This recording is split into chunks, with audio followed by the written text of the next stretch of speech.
It's marathon week! A lot of I'm things almost happening. 30 weeks pregnant. He's running a marathon in Japan. We're finishing a house. We're moving. And we have 2 small kids. Yun ang nangyayari ngayon, guys. Impake muna tayo. Impake time na tayo para sa ating marathon. First of all, i-whip out lahat ng binigay sa akin ng Mizuno. Kaya natin tong, this is a jacket. Sobrang bait ng Mizuno, guys. Pati mga equipment namin ay kompleto. Mizuno bubble jacket ko. Ganda, oh. Nice. Jogging pants. May winter pants. Parang winter pants siya. Neck warmer. Kompleto rin dito. Ay, bebe. Para sa marathon, yung arm sleeve ko. First time ko susubukan to. Pero baka gawin ko muna sa shakeout run. Calf sleeve. Calf protection. Ito ang ating marathon watch. I'm also using my Oura Ring. For the marathon, I'll be using my Suunto Wing 2 Mizuno gloves. And Mizuno socks. Training socks yan. My marathon shoe. My Hyper Warp Elite Origami Edition. Wow, look at that. Grabe, ganda. I'm so excited. So here we go. We're heading to the airport. 10:50 p.m. Pasok na tayo. Sana iya. Osaka. Coach Cesar. Touchdown. 2 hours and 20 minutes. Arrived safely here in Kansai. Guys, makapag-vlog na ako. Pakilala ko lang sa inyo yung mga teammates ko. Coach Cesar. Carl. Jaco. Napress ko yung jacket. Pino Cafe, oh. Turista mode muna kami dito sa Dotonbori. I haven't been in Osaka in a while. Pero marami na ako nakalimutan dito sa place na to. It's so refreshing at syempre, ang ganda pa rin talaga kahit saan banda sa Japan. Solid. Ito na si Glicoman. Guys, ito si Glicoman. Ha? Glicoman. Yes! The surprise dessert place. Na-surprise ba kayo? Wow! Life-changing. No, coach. Bawi buhay mo. Masarap pa. No. I will not settle for anything else. Morning guys, it's day 2 here in Osaka. So may mga activities kami with Mizuno today. Mga natin yan. Super excited. Anton, ang aking kapatid. 13 to 14 hours ka bumiyahe kahapon. Lala. Pero, yun na. Ready na tayo for today.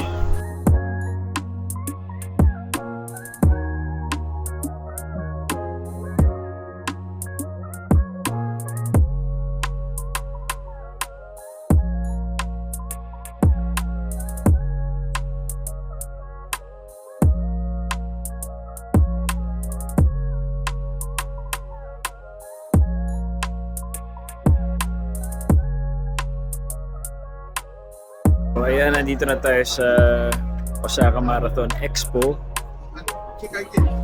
Dito na natin kukunin yung race bib, race kit, and other boodles that we have here. I'm excited. Sobrang solid doon ito.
Dami lang budol dito ay medyo marami na po akong nakukuha.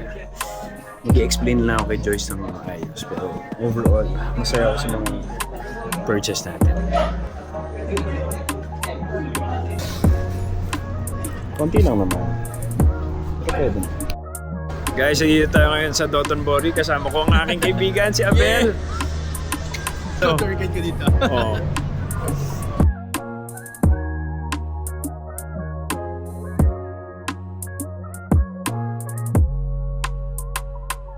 Dito tayo, guys. Another day, and it's the day before the marathon, and ang mangyayari lang ngayon ay magkakaroon kami ng shakeout run with the Mizuno team, and after that pupunta kami sa Mizuno HQ, and pagkatapos wala na kami gagawin in the day.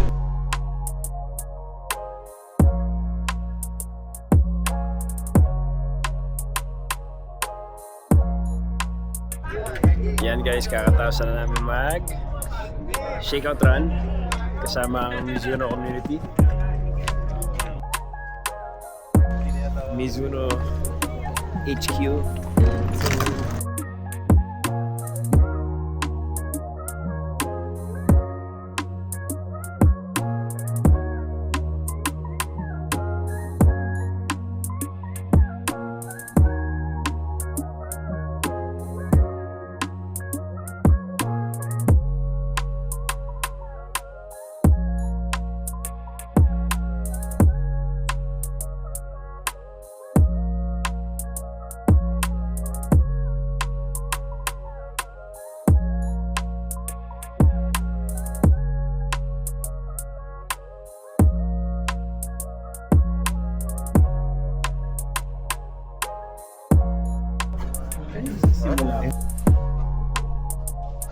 Race day, ito na. Race day, today is the day. Ito din nyo.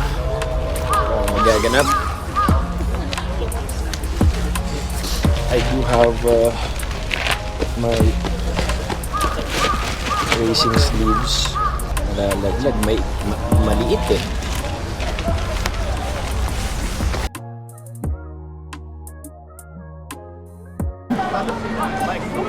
Papunta na kami sa starting line ngayon. Ayun, yan ang magaganap. Jaco, you know. Kapabayan natin. Lalakad na papuntang starting.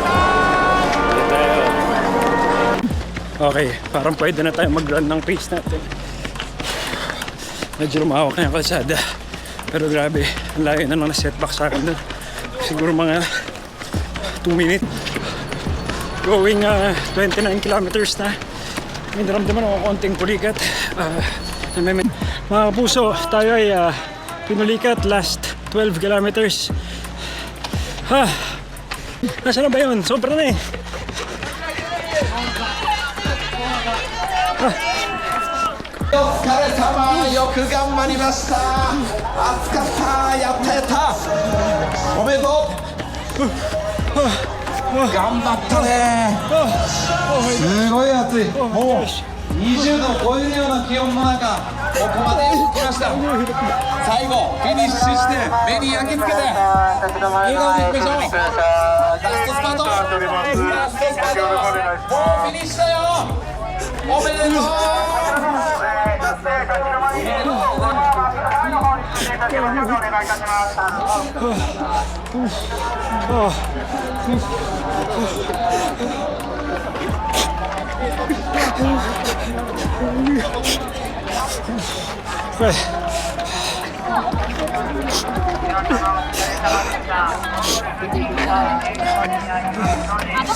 Okay. Moment of weakness yun. Nakita niyo ako umiyak nang wala lang. Sobrang hirap. 30 kilometers. Ganda yung pace. Full first to 30. It was exactly how I planned it to be. Pagdating ng 30, yun na, nag-cramp up na ako. Lahat ng part ng legs ko sobrang sakit. I had to run walk 200 meters na walk, tas 800 meter run. So I had to do that to manage Kasi di ako maka-finish kung tinuloy-tuloy ko. Not what I imagined it to be. Iba talaga ang marathon. Oof, peace.